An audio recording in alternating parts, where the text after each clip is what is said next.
Assalamualaikum warahmatullahi wabarakatuh.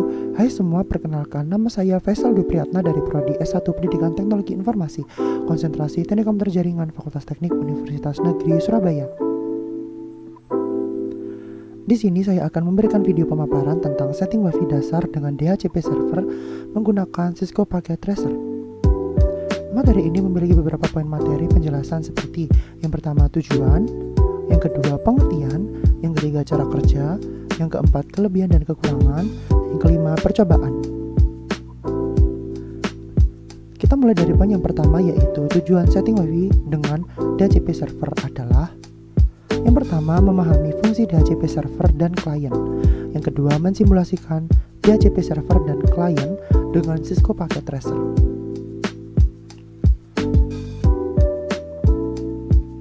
Poin kedua yaitu pengertian DHCP.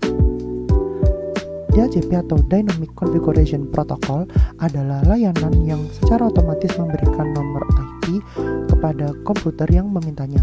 Komputer yang memberikan nomor IP disebut dengan DHCP server, sedangkan komputer yang meminta nomor IP disebut sebagai DHCP client. Dengan demikian, administrator tidak perlu lagi harus memberikan nomor IP secara manual pada saat konfigurasi DHCP IP, tapi cukup dengan memberikan referensi kepada DHCP server.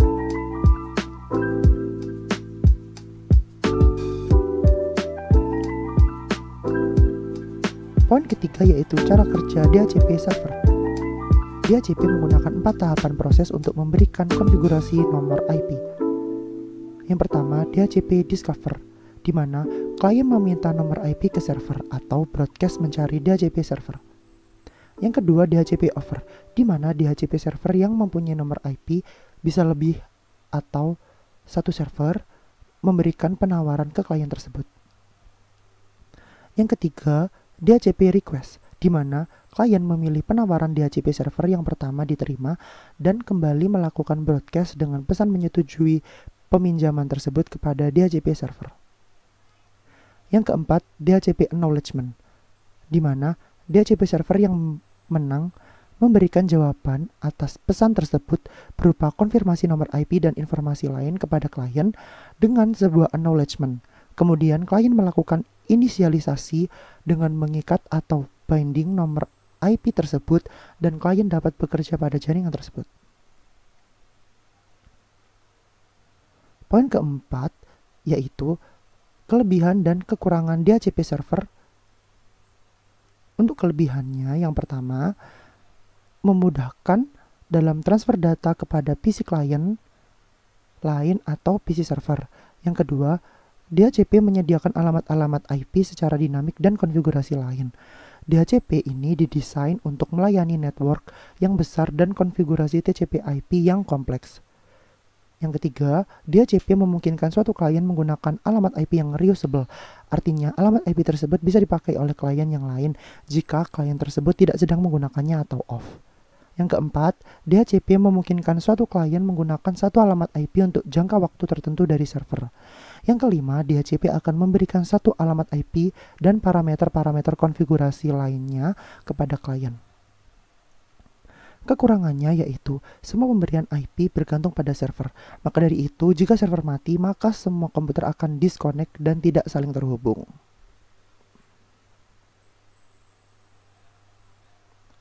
Poin kelima yaitu percobaan. Pada percobaan ini terbagi menjadi 2 bagian penjelasan, yaitu skenario dan langkah-langkah. Yang pertama yaitu skenario. Dalam percobaan ini, kita akan mensimulasikan DHCP server dan DHCP client dengan jaringan wireless bridge yang telah kita praktikumkan sebelumnya. Yang bertindak sebagai DHCP server adalah PC server dan yang bertindak sebagai DHCP client adalah laptop dan smartphone. Yang kedua yaitu langkah-langkah. 1. Buatlah skema jaringan seperti gambar di samping. 2. Setting IP server secara statik, di mana IP-nya 192.168.1.253/25. Yang ketiga, aktifkan DHCP server. Yang keempat, aktifkan laptop dengan menggunakan DHCP client dan pastikan sudah mendapatkan IP dari DHCP server. Yang kelima, aktifkan pula smartphone dengan menggunakan DHCP client dan pastikan sudah mendapatkan IP dari DHCP server.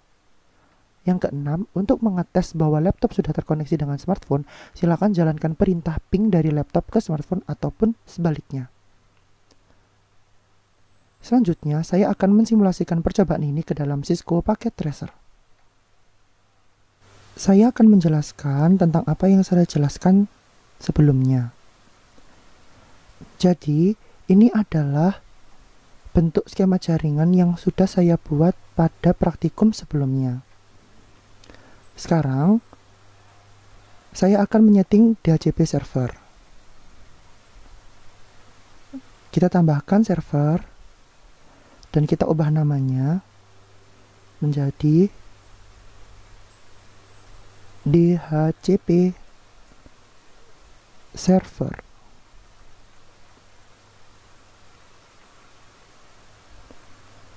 Nah, dikarenakan ini adalah server, jadi kita harus memberikan IP pada server tersebut. Nah, IP ini tidak boleh sembarangan ya. Nah, di sini saya akan menggunakan IP 192.168.253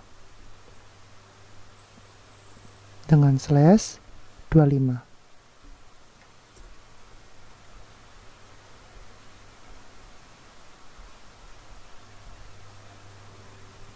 Oke, lalu server ini saya sambungkan dengan kabel. Nah, dari port Fast Ethernet 0 ke switch Fast Ethernet 2, 1.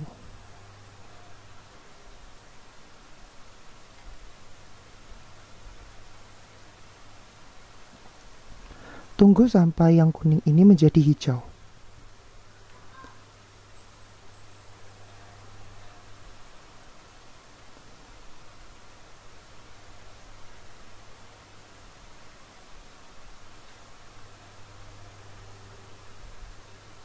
Langkah selanjutnya, kita harus setting IP server secara statik.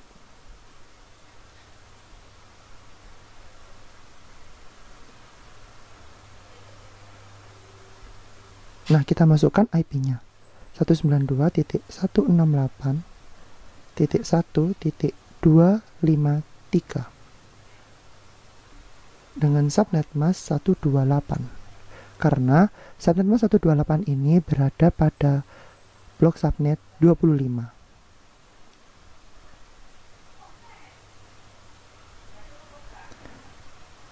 Langkah selanjutnya, kita harus mengaktifkan DHCP server ini pada server.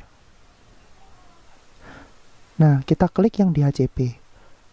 Nah, pada server pool yang ini, kita edit saja namanya menjadi server DHCP dengan default gateway yang kita samakan dengan IP.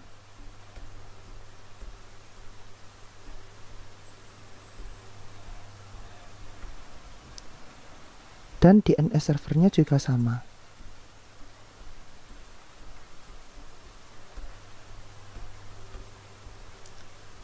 Nah, untuk start IP address-nya kita bisa apply-kan sesukai hati. Nah, saya akan mulai dengan IP 100. Baik, dan subnet masknya sudah tertata, yaitu 255.255.255.128, di mana blok subnetnya di /25. Seperti itu. Lalu kita save. Oke. Dan kita on-kan.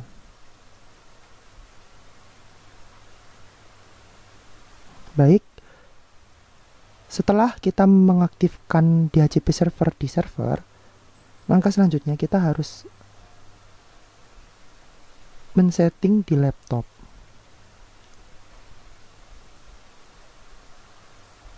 Di mana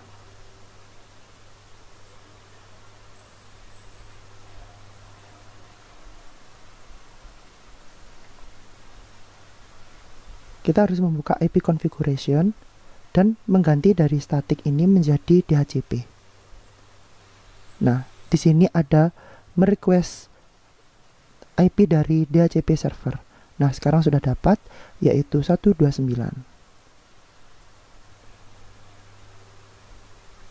Lalu pada smartphone, kita buka juga IP configuration-nya dan kita ganti ke DHCP. Nah, merequest IP pada DHCP server. Nah, dia sudah dapat dengan IP 131. Nah, langkah selanjutnya kita harus mengecek apakah laptop sudah tersambung dengan smartphone dengan cara kita mengeping pada masing-masing smartphone ataupun laptop. Kita cek pada command prompt. Kita ceknya dengan cara ping IP dari smartphone.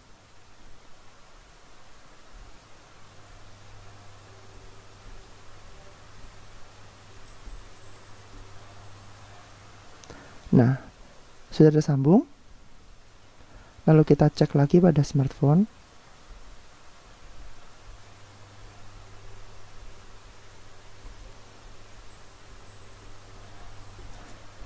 Langkahnya juga sama, akan tetapi IP-nya yaitu IP laptop.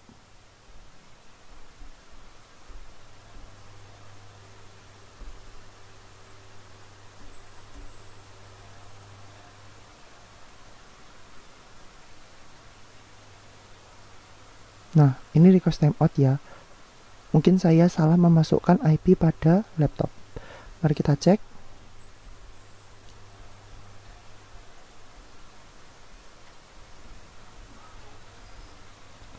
Nah, ternyata IP pada laptopnya yaitu 129.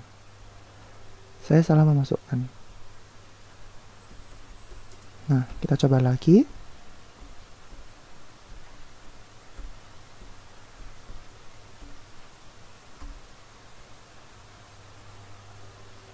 Nah, sudah tersambung. Beginilah simulasi yang sudah saya jalankan. Sekian dari pemaparan saya. Semoga apa yang saya paparkan dapat menambah ilmu bagi yang menonton, dan mohon maaf bila ada kekurangan dan kesalahan dari saya. Thanks for watching and don't forget to like, comment, and subscribe channel ini. Saya pamit undur diri, terima kasih dan wassalamualaikum warahmatullahi wabarakatuh.